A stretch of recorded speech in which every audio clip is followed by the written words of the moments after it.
Қостанайда Ахмет Байтұрсынұлының туған күні мен Қазақстан халқының тілдер күні қарсаңында үздік оқытушы 2023 облыстық байқауы өтті. Дәстүрлі додада өзара бақ сынаған үміткерлер аймақ аумағындағы тілдерді оқыту орталықтарының тәлімгерлері мен колледж студенттеріне мемлекеттік тілде сабақ беретін оқытушылар.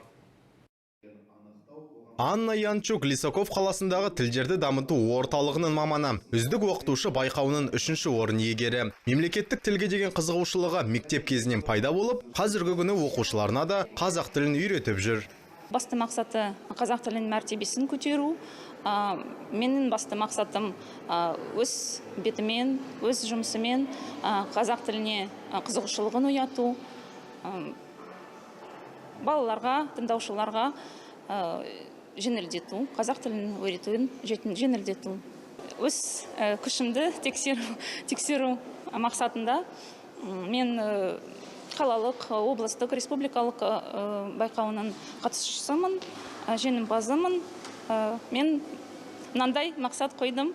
Байқау облыста 2009 жылдан бастап ұйымдастырылып келеді. Осы уақыт аралығында Қостанай облысы республикалық деңгейде 7 рет жүлделі орын алған. Оның 4-еуі бас жүлде. Іс-шараның басты мақсаты мемлекеттік тілдің қолданыс аясын кеңейту мен оқытушылар арасында өзара тәжірибе алмасу.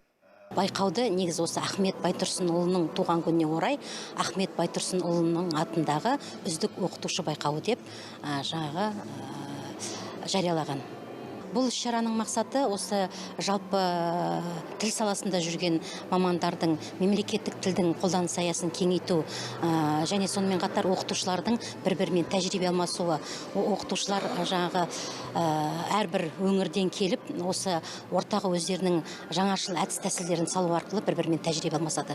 Дәстүрлі түрде ұйымдастырылған байқау 3 кезеңнен тұрды. Әр ауданнан үздік шыққан 10 оқытушы білімдерін ортаға салып, оқушыларға білім берудің жаңа бағыттарын көрсетті. Ахан салып кеткен оқу әдістемелік жұмыстарды заман талабына сай етіп, оқушыларға үйрету біздің басты мақсатымыз дейді жарысқа қатысушылар. Тілдер күніне орай ұйымдастырылғандықтан бұл іс-шараның өте маңызы зор. Жалпы педагог үшін және тыңдаушылар үшін бізге үлкен сабақ болып табылады. Іс-шараның негізгі мақсаты Ахмет атамыздың негізгі салып кеткен оқыту тәсілдерін қазіргі заманға сай дағдыландыру және де соны тыңдаушыларға жеткізу болып табылады. Және осыған орай барынша Ахмет атамыздың жолымен сабақ беруге тырысамыз. Сайыс қорытындысы бойынша 1-ші орынды Ұзынкөл, 2-ші орынды Жангелді ауданы иеленсе, 3-ші орынға Лисаковск қаласынан келген оқытушы ие болды. Сонымен қатар жаңашыл оқытушы номинациясын Бейімбет Майлин ауданы алса, ізденімпаз оқытушы номинациясы Денисов ауданына бұйырды. Рахат Сейтхан, Руслан Жабаев, Қостанай телеарнасы.